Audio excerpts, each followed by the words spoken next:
सत्ता में अब बात करते हैं 4 जून को आए उन नतीजों की जिनका असर देश के भविष्य कहे जाने वाले लाखों छात्रों के भविष्य और जिंदगी पर पड़ रहा है। जिस वक्त पूरा देश लोकसभा चुनाव के नतीजों को देख रहा था, इसके आंकड़े को समझ रहा था, उसी दौरान एक और रिजल्ट आया। नेशनल टेस्टिंग एजेंसी यानी एनटीए ने नीट परीक्षा परिणामों की घोषणा की। इस साल नीट अंडर ग्रेजुएट परीक्षा में 13 लाख से अधिक छात्र छात्राएं पास हुए हैं। लेकिन पिछले कुछ घंटों में नीट के नतीजों की चर्चा ज्यादा हो रही है क्योंकि इसमें टॉपर वाली गड़बड़ी सामने आई है। नीट यूजी देश भर के मेडिकल और डेंटल कॉलेजों में प्रवेश के लिए एकमात्र परीक्षा है। ये एक राष्ट्रीय स्तर की प्रवेश परीक्षा है जो एनटीए यानी नेशनल टेस्टिंग एजेंसी द्वारा आयोजित की जाती है। एमबीबीएस, बीडीएस, आयुष और बीवीएससी और एमएच सीटों पर प्रवेश के लिए परीक्षा के लिए आयोजन किया जाता है। आसान भाषा में समझिए कि डॉक्टर बनने की चाहत रखने वाले छात्रों के लिए ये एकमात्र रास्ता है। लेकिन आरोप है कि इसमें टॉपर वाला गोलमाल हुआ है जो तेजी से ट्रेंड कर रहा है। हर तरफ इसकी चर्चा भी हो रही है। एक परीक्षा में 67 टॉपर चुने गए हैं, सबके अंक बराबर हैं। ये अपने आप में एक आश्चर्य है। आप 3 बड़ी बातों से समझिए कैसे नीट के रिजल्ट में गोलमाल हुआ है। इस रिजल्ट में 67 छात्रों के अंक 720 में से 720 आए हैं। मतलब टॉपर 1 नहीं, 2 नहीं, बल्कि कुल 67 थे। ये परिणाम किसी के गले नहीं उतर रहा था। दूसरी बड़ी बात यह कि एक ही सेंटर के 8 छात्रों के 720 में से 720 अंक थे। शक जताया जा रहा है कि भला ये कैसे संभव है।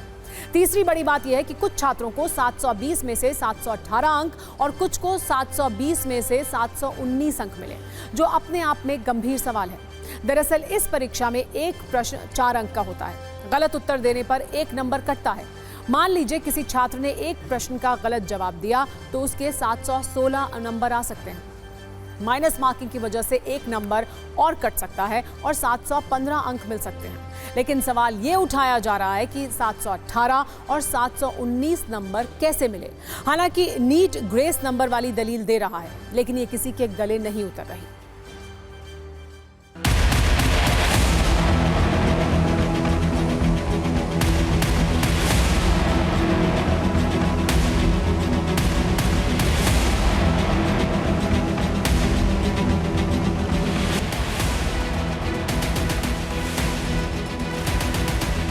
सरकार की तरफ से या होने वाली सरकार की तरफ से कोई जिम्मेदार पक्ष सामने आए जो इसकी जिम्मेदारी ले और उसके साथ साथ आगे का रास्ता बताए कि अगर इसमें कोई इन्वेस्टिगेशन होना है तो किस तरह का इन्वेस्टिगेशन होगा, ताकि कोई भी बच्चा, कोई भी पेरेंट किसी भी तरह की एंग्जाइटी में न रहे। एबीवीपी का मानना है कि एनटीए आज परीक्षा के परिणाम के बाद एनटीए के ऊपर प्रश्न उठना स्वाभाविक है, लाजमी है। इस एनटीए की भूमिका को लेकर के एक जांच के बाद कार्रवाई करने की दिशा में प्रयास करना होगा।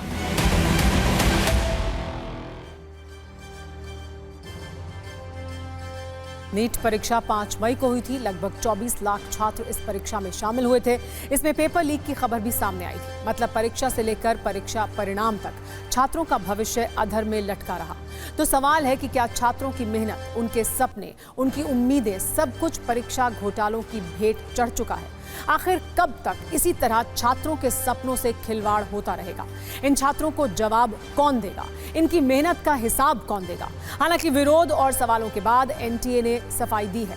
एनटीए की ओर से कहा गया है कि 5 मई 2024 को एनटीए को कोर्ट गए कुछ छात्रों की शिकायतें मिली। एग्जाम के दौरान समय की बर्बादी का मुद्दा उठाया गया था। एनटीए ने ऐसे मामलों का संज्ञान लिया और कोर्ट के 13 जनवरी 2018 को दिए गए फैसले के तहत नॉर्मलाइजेशन फॉर्मूले को लागू किया। ऐसे छात्रों को ग्रेस मार्क्स दिए गए, इसलिए 718 और 719 नंबर मिले।